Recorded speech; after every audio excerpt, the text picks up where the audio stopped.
Hello lovely people, ఎలా ఉన్నారు అందరూ? ఇవాళ నేను మీకు yummy super tasty white sauce pasta మన పిల్లలకి చాలా చాలా ఇష్టం కదండి. ఇటాలియన్ డిష్ ఇది.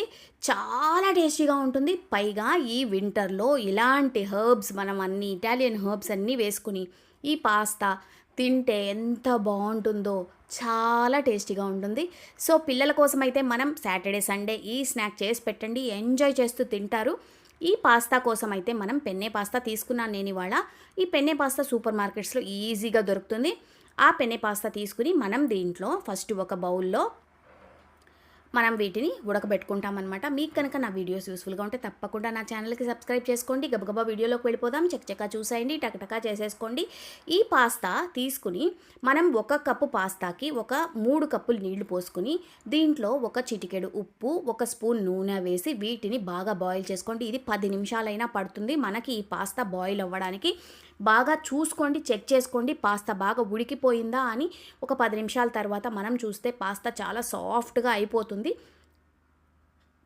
ఇలా చూడండి, చెక్ చేసుకుని పాస్తా రెడీ అయిపోయాక తీసి పక్కన పెట్టుకోండి. ఇప్పుడు కడాయి వేడి చేసి దాంట్లో 1 స్పూన్ వెన్న వేసుకోండి. దీంట్లో స్వీట్ కార్న్, క్యాప్సికమ్, ఉల్లిపాయలు, ఆలివ్స్ అన్నీ వేసి బాగా వేయించేసుకోండి. క్యాప్సికమ్ సన్నగా తరిగి వేసుకోండి. బ్లాక్ ఆలివ్స్, దీంట్లో బ్రోకలీ కూడా వేసుకోవచ్చు మీరు కావాలంటే. తర్వాత ఉల్లిపాయలు సన్నగా తరిగి వేసేసుకోండి. ఇవి చక్కగా వేయించేసుకోండి. ఇవి బాగా ఒక హాఫ్ వేగిపోయాక దీన్ని మనం తీసి పక్కన పెట్టేసుకుందాం. ఇప్పుడు అదే కడాయిలో ఇంకొక చెంచా వెన్న వేసుకుని దీంట్లో ఒక 2 చెంచాల మైదా పిండి వేసుకోండి. ఈ మైదా ఈ వెన్నలో బాగా వేగాలి, పచ్చి వాసన అస్సలు ఉండకూడదు. ఒక 2 నిమిషాలు బాగా చక్కగా దీన్ని వేగనివ్వండి.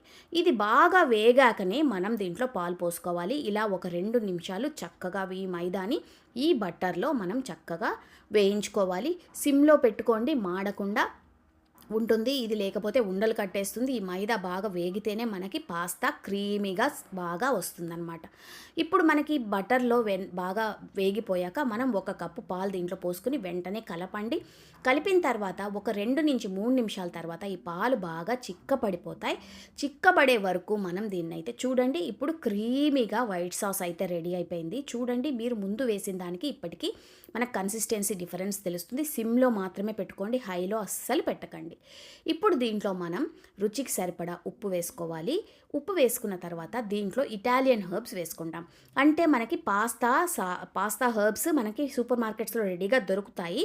ఒకవేళ మీకు ఇంట్లో చేసుకోవాలనుకుంటే ఒక 4 మిరియాలు, 1 ఎండుమిరపకాయ, కొంచెం రోస్మెరీ, కొంచెం వేసి దీన్ని కచ్చాపచ్చాగా మిక్సీలో కొంచెం ఒకసారి అలా తిప్పేసుకుంటే మనకి ఈ పాస్తా మసాలా అయితే రెడీ అయిపోతుంది.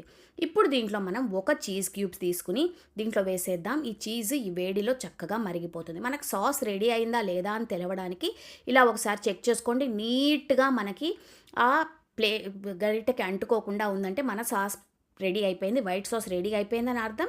ఇప్పుడు మనం ముందుగా ఉడికించి పెట్టుకున్న కూరగాయ ముక్కలన్నీ దీంట్లో వేసేయండి. మనం కూరగాయ ముక్కలు ముందే వేయించుకున్నాం కాబట్టి ఎక్కువసేపు అక్కర్లేదు. తర్వాత దీంట్లో మనం ముందుగా ఉడికించి పెట్టుకున్న పాస్తా కూడా వేసేయండి.